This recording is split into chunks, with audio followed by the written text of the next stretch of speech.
Hi, my name is Luciana. I'm a program manager for the Python extension in Visual Studio Code. And in this presentation, I'm going to go over Python development with Visual Studio Code. I'm going to start by giving a brief background on VS Code, the Python extension that we'll be showing here today.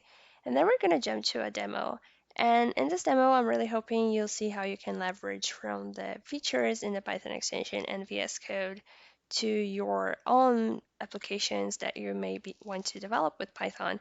But here we're going to go over a app that starts with web scraping and plotting explorations with Jupyter notebooks. Then we convert that to a Python script. Then we're going to create a Flask app that is going to use that script. And then we're going to create a configuration to run that Flask app in VS Code and debug as well.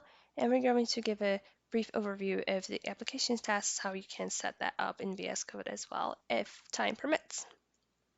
So I'm going to start by a brief background. So VS Code is Microsoft's lightweight cross-platform open source editor, and it comes with built-in support for JavaScript, TypeScript, Node.js, but you can extend it through extensions. So you can install extensions to customize uh, your development experience as you want.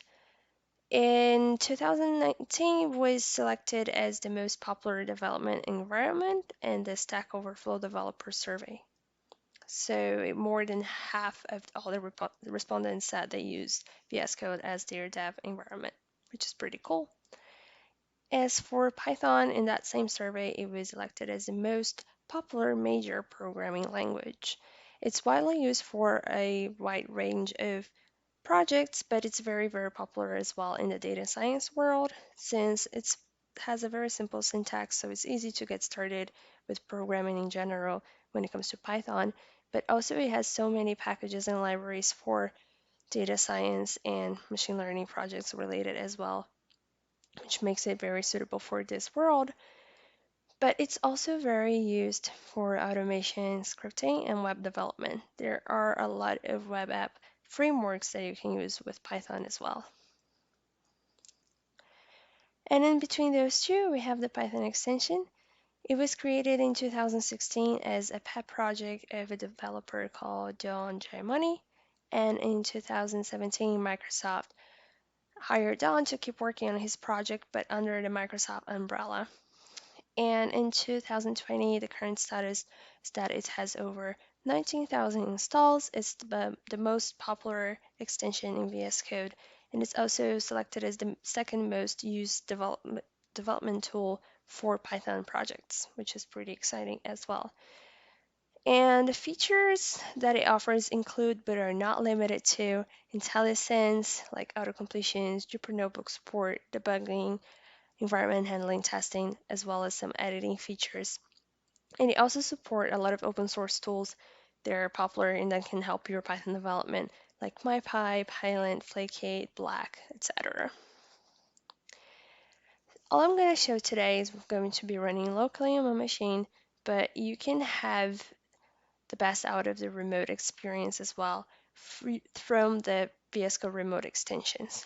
They allow VS Code to run as a server, as a machine in a virtual machine that you access through SSH, or a Docker container running locally on your machine as well as WSL. The UI runs locally, but VS Code and the tools and all the runtime is running in that remote scenario. So you leverage from the resources there are not necessarily on a machine while you still have that same local experience, which is pretty awesome. As for Visual Studio Online, it gives you the ability to have that same experience from VS Code, but on a browser. So you can access it from a tablet or a phone or any device that offers browser support, which is also pretty exciting. So I'm going to jump to the demo, and in this demo, what I'm going to do is display this word cloud in this shape in a Flask app. This is an application that I did because I wanted to create something that could represent my team. So I created a script that goes through our documentation and scrapes and gets a few words and then put them into a word cloud and then put them in this shape following the Python logo as a mask, and then add that into a Python Flask application that simply displays this image for me. And again, I'm going to show the workflow of how I did this with the Python extension, and I hope you will learn how you can take the best out of it for your development as well, no matter what workflow you're going to follow. So I usually always get started with scripting, and usually always with a hello world because I want to start with making sure everything is working. So a few features that can help you with getting started with scripting, VS Code, and the Python extension are the built-in File Explorer that allows you to create files and folders and move them around right there in the editor. There's also a built-in terminal that allows you to just install your packages and navigate and simply run your application as well there in the editor. If you are used to other IDEs or editors key bindings, you can also install extensions that will customize VS Code to follow the same similar key bindings that you are used to. That's pretty nice as well. And there's also a run button that you can use to run your scripts, and that can be handy when you're getting started as well. So I'm going to show how that looks. I'm going to start by opening the terminal. And here I'm going to navigate to a folder where I'm going to create my projects folder. So I'm going to call it simple. I'm going to cd into it, and I'm going to open this current folder in VS Code by typing code dot.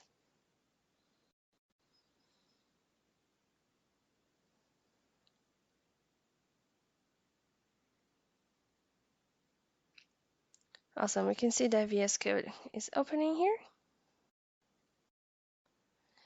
And it opened my folder that I can see here on the File Explorer on the left-hand side. And it's telling me it's suggesting me to install the remote WSL extension since it detected that I do have WSL installed. I'm going to ignore this by now, but you should definitely check out the remote extensions talk that will go into it more, and it's really awesome. So I come here, I can create a new file by clicking on this icon next to my folder name. I'm going to call it hello.py. Once you're doing this for the first time, the VS Code will notify you that the Python extension is recommended for it and will ask you to install it if you want to install it. I already have it here, but you can also come from the extensions view here on the activity bar and look for Python and look for any other extensions you'd like to look as well. There are a lot of extensions there on the marketplace that you can select that. Great, so coming back here to my file, I can see that the Python extension selected an environment for me, which is this one that is Python 3.8. I can change it by clicking here and then selecting a different one from the list of available environments that are in my machine. I'm fine with that one for now. So I'm just going to go and start my script. Hello world, saving it. And here there's this run file that I can simply click. And once I do it, it will open the terminal for me and it will run my script. And it's actually calling that same environment that I selected here, as we can see. Awesome.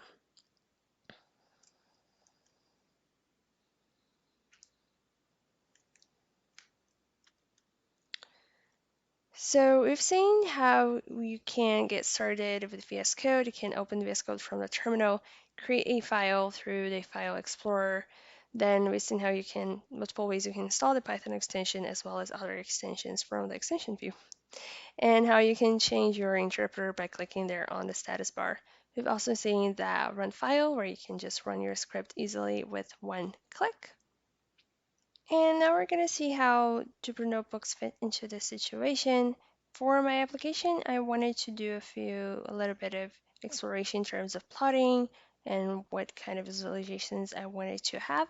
And I felt that Jupyter Notebooks would be a great opportunity to do it since it comes with this interactive paradigm that you create with cells that are markdown based, text based, and then you have cells that are code so you can intercalate them, and it's great for exposing results as well and sharing out that's why it's so widely used for data science projects too, and in the educational world as well. So I'm not going to go super deep into the features that the Python extension offers for Jupyter Notebooks because there is a separate talk for it that I definitely recommend you to watch. It's called For You to Supercharge the Data Science Experience Using VS Code and Python, and you should definitely check it out. But just to name a few of the features that are supported, there is the editing support for Jupyter Notebooks, so you can have IntelliSense support auto-completions when you're editing your code cells. There's a plot viewer, a variable explorer, and a data viewer that allow you to interact and visualize these elements in a more convenient way than using print statements, for example. And there's also the ability to convert to a Python file. So if you're ready to deploy a module or to just really get a script out of that notebook that you've done, this can be very useful too. So I'm going to show how that looks with my application. So to get started, what I started doing is I could create a file with the IPyNB extension to have a notebook, or I could run a command from the Python extension to run it. This is usually the one that I do. So for me to do that, I'm going to open the command palette by typing Ctrl-Shift-P. If you're on Mac, it would be Command-Shift-P. And the command palette deserves its own comment in VS Code. It's really a hub of all the commands that VS Code offer in the extensions as well. And if you're looking for specific extensions, you can also look for them here.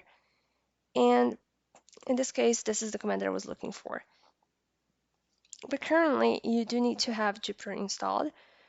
If you don't, the Python extension will try to fetch an environment on your machine that has it, or it will install it for you. But because we're talking about installing packages, I always recommend to use a virtual environment to isolate your dependencies and packages so you don't mess up with your global environment. And it really avoids a lot of headaches down the road. So I'm going to create one. Because I'm on Windows, I'm going to call the launcher.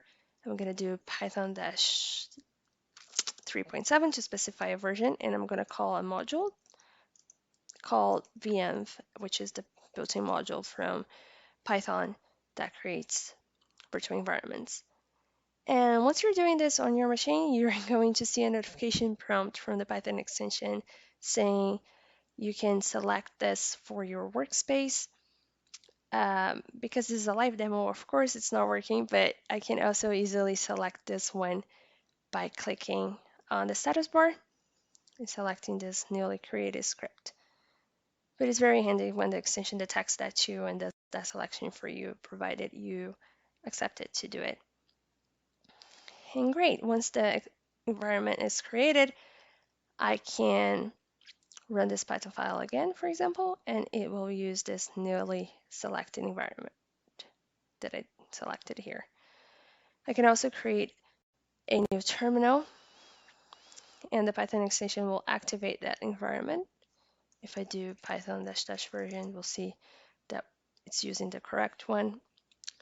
And I can go ahead here and, for example, install Jupyter. This would be the command to install Jupyter from pip, and then you can create a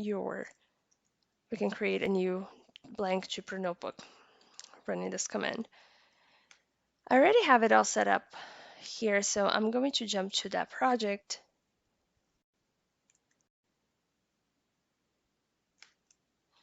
So here I have this notebook that I have already run. The few main differences here is I have already installed Jupyter in this environment. I have a few images that I am working with. I also added a gitignore file to ignore the changes that are happening under that virtual environment. You don't want to be sharing these contents on your GitHub repo most of the time.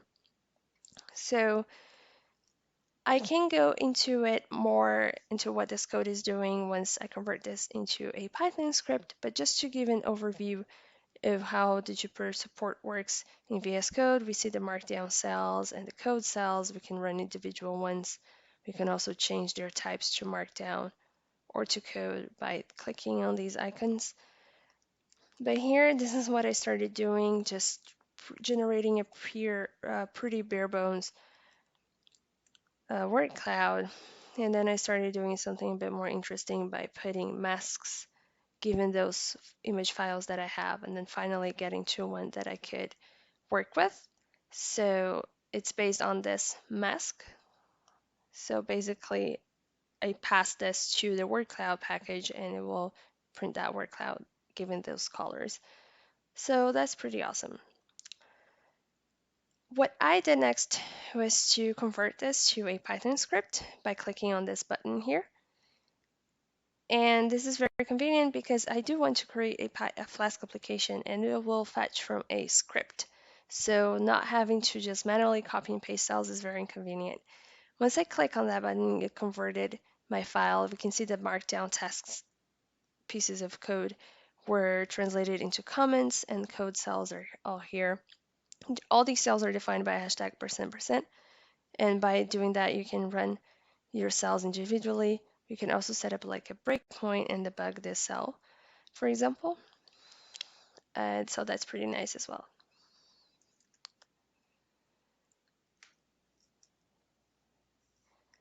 So a quick recap, we've seen this UI for Jupyter Notebook's rendering. We haven't seen all the features that it supports. There are many and they're really awesome. So do check the talk that goes really more into it.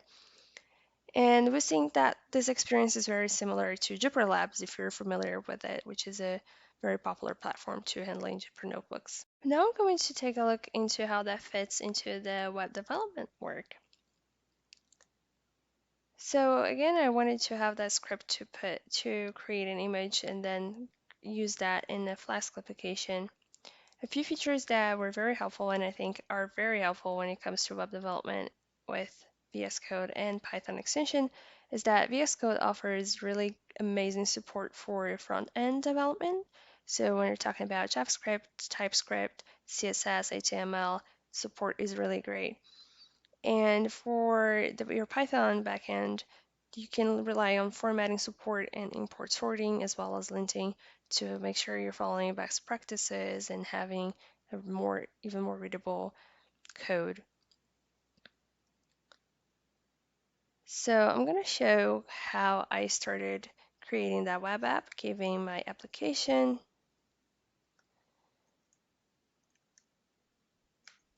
So coming back here, we had this file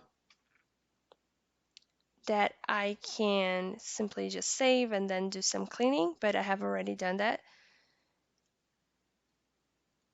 So I'm going to close this. I'm going to open this Python file. And here what I've done is just cleaned up those cells. I put all the imports here on this messy list on the top of my file, and then I created methods for creating my code. So this all starts with just generate fig function that receives an URL and a path to a mask as arguments. And then here I'm just parsing the content, giving that URL.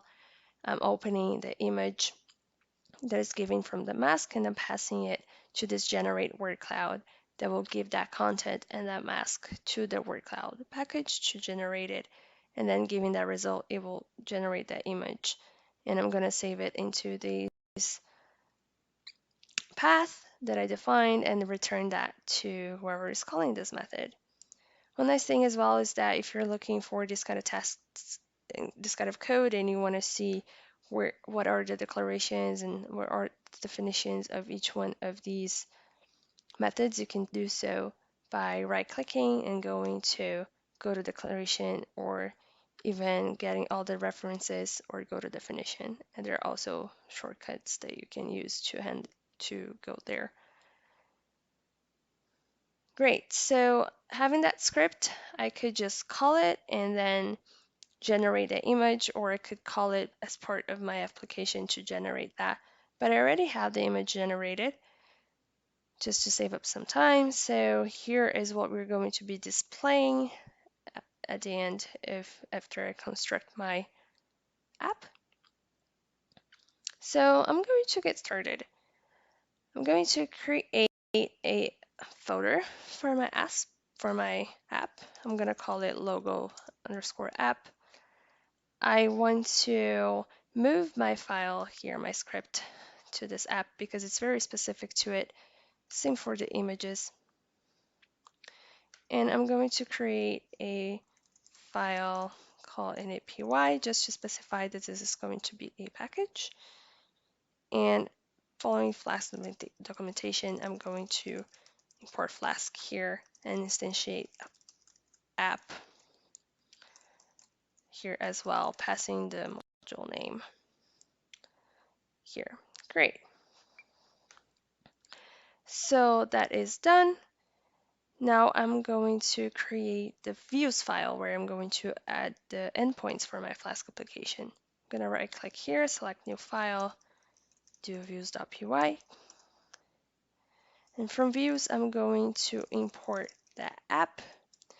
And for the views, I could just follow the documentation from Flask again, but I'm going to rely on code snippets that I configured in VS Code.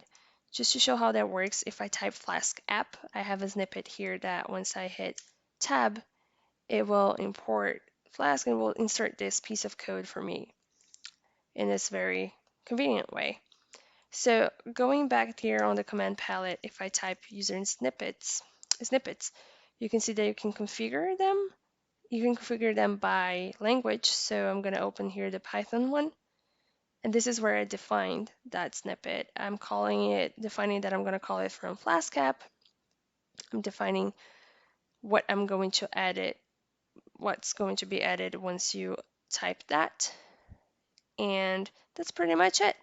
So that's very convenient once you're reusing pieces of code across different projects, if you're doing, for example, Flask applications or Django as well. Great. So we can see that it's returning this index file, but I don't have an index file here. It's just like a template. So I'm going to create a folder to put my templates in. And here I'm going to create this file, index.html. And because Flask handles with templates by default, I don't have to do a lot of customization for now. So here though, I'm also going to rely on snippets that I define for HTML files. I have one that is called for Jinja template. Jinja is just a web engine that handles templates and web apps, and it's very popular for Python too. So for Python as well.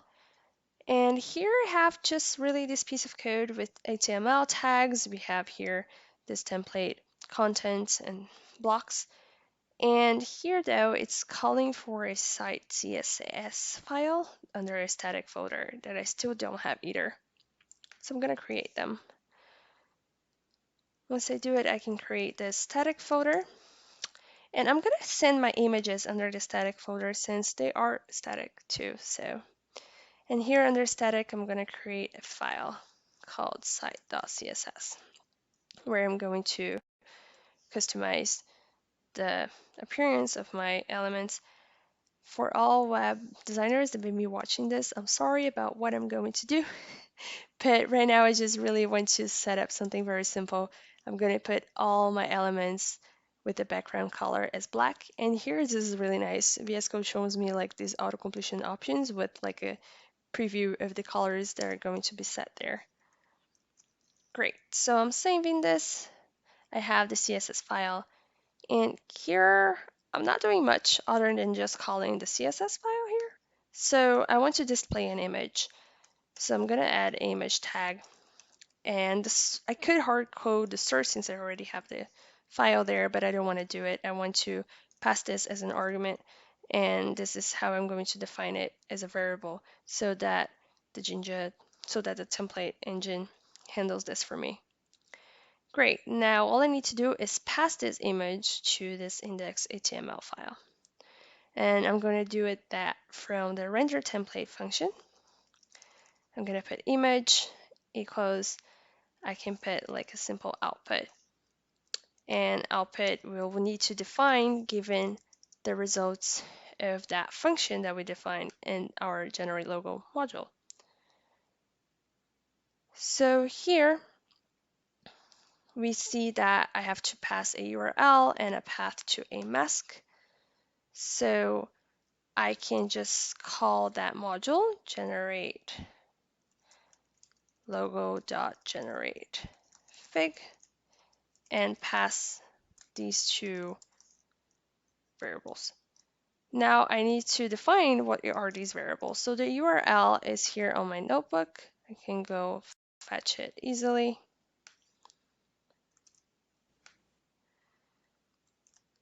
Now I just need to define the mask path. The mask path is going to be, I could hard code it and just get the path to the mask that I'm going to use, that is this one. But I don't want this to be Windows specific. I want to be able to use this in different OSs as well. So I'm going to use the pathlib library to help me with that. So I'm going to call path. I'm going to get the path to the current file that this is going to be running in. And I want to get to this Python colored file that is under images, statics, and logo app. So the parent of the file that is going to be here is logo app. So I can do .parent and then concatenate with the other folders that will lead me to my file. This is just a way for us to make this system agnostic. Great. So now I save this file. And we can see that it's still complaining that about these two things. It's telling me that it doesn't know what pathlib is. So if I click here, I can see the light bulb, and it's giving me a suggestion of import statements that I can call to solve this, which is really nice. So I can call the right thing and hit save. Here we can see that it's not very well formatted. It's not very great, easy to read this. So there are a few things that I can do. I can start by sorting the imports here. So I can open the command palette and run sort imports. And we can see that it gave me this nice view, but I can also format my code so that it follows really better formatting. If I right click on the editor, I can select format document. And the Python extension will ask if I want to use AutoPAP to do it, but I actually want to use black. Once I hit this, it will open the terminal, install black for me, and then format this document.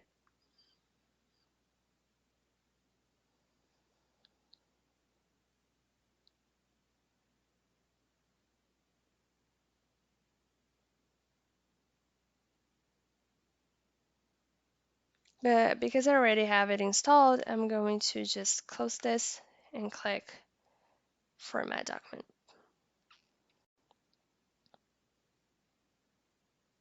Awesome, so it just formatted these lines, and that's great. I also have this file here, but before I go into it, I just want to make sure my app is almost done. So I have my endpoint, it's calling the right things. I just don't have an entry point for my application. So I can right click here, create new file, and I'm gonna create like a webapp.py just to be this entry point for my app. And here I'm just going to import my app definition as well as the views. Awesome. So that's pretty much it. However, I am importing a lot of packages, especially here in this file, and not everything is, if you're doing this for the first time, is not going to be installed in your environment. And a nice way that you can do is like you can install these individual packages on your own, but I learned a nice way for you to do it through a requirements.in file. So I'm going to show how that works. First, this list of imports is messy, so I'm going to hand over that. I'm going to open the command palette and run sort imports again. And you can actually configure VS Code to sort your imports and format as well on every time you save a file. So that's really convenient too. And you can do it by setting up this settings JSON file, or you can come to files, preferences, settings, and then looking around for format on save and sort organizing ports on save as well, or code actions that you're going to set up to be run on save. Great. So I sorted my imports and it divided them into these two chunks of code, a list of standard library um, libraries that you don't have to install because they're built into Python, and the packages that you will need to install because they're third-party ones. So what I'm going to do to install them is, let me collapse all of this. I'm going to create a new file called requirements.in. I'm going to move this out of the logo app folder. And here I'm going to list all those requirements that I will need to install. So I'm using HTTPX to do requests for URLs. I could use requests, which is also a very popular package, but in this case I'm using HTTPX. We can install NumPy for handling arrays, Pillow for handling the images, word cloud for generating the word clouds. I'm also using Beautiful Soup 4 to do parsing of HTML, as well as Matplotlib to display those plots, and of course Flask. Great, so now that I have this requirements.in file, I can open the terminal. I did Ctrl backtick here, and I can install a framework that is called pip tools. So I'm calling it here to install with pip. I already have it installed, but if you don't, this is the command that you would run. And once you run it, you will run pip.compile once you have that installed. And what pip compile will do is get this list of this requirements.in file, and it's going to generate a requirements.txt file with all the dependencies for each one of these packages listed, and it will specify the latest versions for each one of them. And it's very nice because with this file, I can now upload it to my GitHub repo, and anyone who wants to follow this out can install it by using exactly the same versions that I am using. This way, we can make sure things will work. So we can see that it specifies here all the libraries and packages and the specific versions, which is great. So I'm going to install them here. If I do python-m pip install -r requirements.txt. You don't need to keep doing python-m when you're in the virtual environment, but I really created a habit to do so. And yes, once you hit enter, it will install all these dependencies for you. I already have them installed, but great. So now that we have the app, that's pretty much it.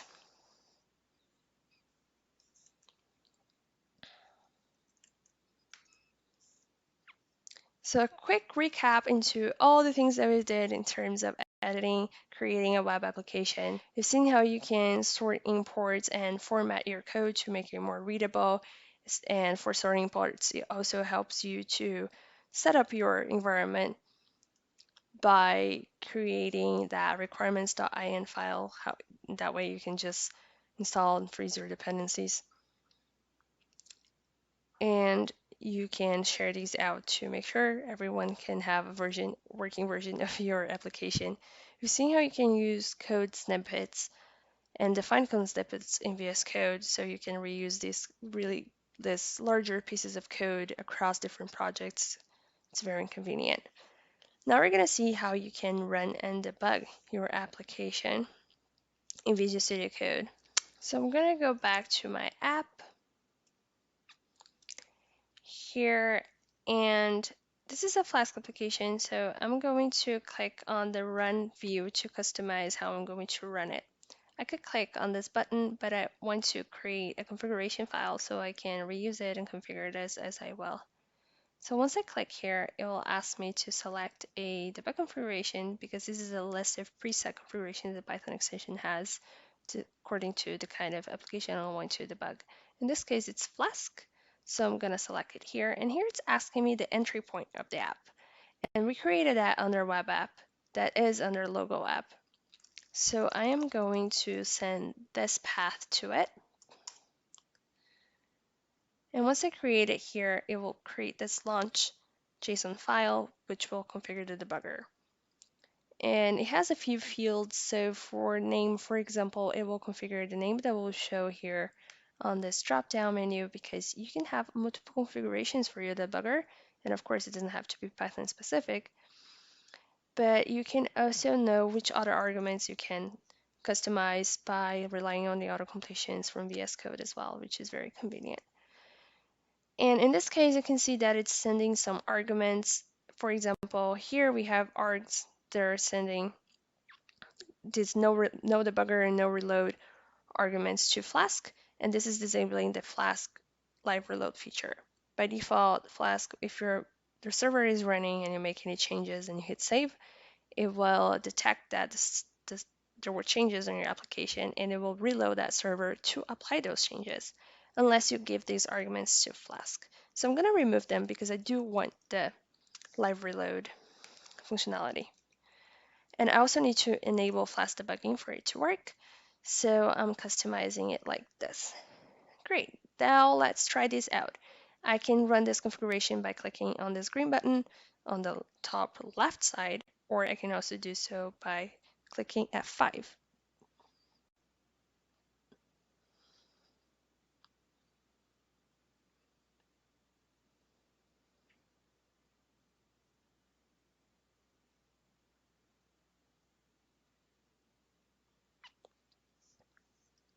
And once the server is running, it will show me a link that I can easily just access by control clicking on it, which is very convenient as well.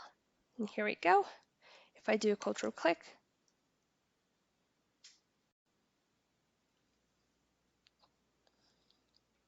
it will load up my application.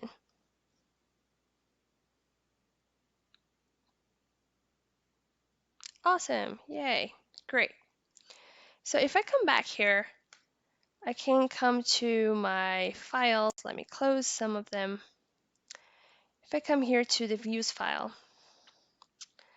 I can add a breakpoint, for example, and then once I hit refresh my request there, it will stop at this. And from here, I can step over code and interact with it. And if I hover over the variables, I'm able to see their values. And I can also inspect arguments and things like that. I can also do the same from the variables window, which is very convenient. I can also step into code to see the execution and everything. What is also very nice is that we have a debug console. So this will, you're able to interact with the variables given the current state on the debugger. So for example, we have the URL, I can do some expressions and then do some evaluations and things like that, which is very nice, especially when you're debugging to try to find specific pieces of code, specific pieces of bug that you want to analyze. Other really cool features that this debugger supports are conditional breakpoints. So if I right click on this breakpoint, I can edit, and I can add a certain expression. I can do, for example, only break given a specific condition. I can also do a hit count if you're in a loop and you want it to stop just if there is a certain count that was hit, you can do so as well. There are log messages, so in this case the debugger will not stop on that line, but it will print whatever log message you want in the debug console to just make sure to just specify that it did pass that piece of code. So that's pretty awesome as well. And once I hit continue, my app is still running here, nice and smooth. I need to remove that breakpoint. Great. Awesome. So one thing that I can do is like make a change, for example. So suppose I will change this to Flask and hit save. Once I hit save, if I come here to my terminal, you see that the Flask web server detected a change on that file and it's reloading the server. So that means it will update these changes, and once it reloads the app, it will consider these changes that I'm making, which is pretty neat too. Awesome. So a brief overview of what we've just seen with web development. You've seen how you can run and debug your applications by configuring it, and then the Python extension has a preset of configurations. We've seen how you can do it for Flask and configure it for to have live reloading support. We've seen how you can use the debugger to debug your application and inspect how your code runs line by line. We're seeing a little bit of big breakpoints, regular breakpoints, but how you can also have conditional ones that will only stop given a condition, or log points that will simply print out once that line was hit. We're seeing how you can inspect the variables and arguments and attributes of these objects in the variables window, and as well as hovering over them in the editor. We've seen the debug console that gives you the ability to interact with your current state of the debugger with your variables and everything and do some explorations. We've seen also the auto reloading feature that works even in the bugs session, the Flask server live reloads, giving your changes. So I don't have much time to show how you can configure tests, but I'm going to give a quick overview of the test support that is offered in the Python extension. So there is the test configuration experience that allows you to set up a framework that you can use. So there's unit tests, PyTest, and those. There is a task explorer that you can visualize your test status and run your tests and debug your tests as well. I won't be able to cover it in this video, but if you want to check out the demo that I have linked at the end of this presentation in the resources page, you can go there and there will be a set of instructions of how you can have this task experience configured in VS Code with the Python extension. But a brief overview is that you have this configuration experience to set up the framework and where your tests are lying in. And once it's fully configured, there are some steps that you need to do for Flask and Django specifically. But then once it's configured, you can have that test explorer view with the test status, and you can debug and run individual tests or even a full class suite of tests as well. So you can try all of these out today. The Python extension, you can enroll into our Insiders program where we update changes. You can get changes daily or weekly with the latest bug fixes and features that we're developing. You can get the remote extensions in Visual Studio Online from the following links and learn more about it as well. It's really awesome, and I definitely recommend you to try it out. And do send us feedback. If you have any expectations, any issues, let us know, and we'll try to assist as best as we can. So here are a few resources, how you can get those products. This is the link for my demo as well here on GitHub. And I definitely recommend a few talks if you have the opportunity to watch. So there is one that is going to talk specifically about the data science workflow with Python and VS Code. And it goes more deeply into the Jupyter features and the data science features in the Python extension that are really awesome.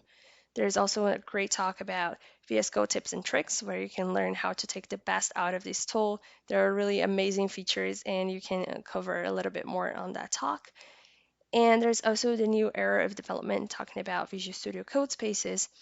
And this you'll get a little bit more understanding of Visual Studio Online and other platforms as well. So that's it. Thank you so much for watching. Bye.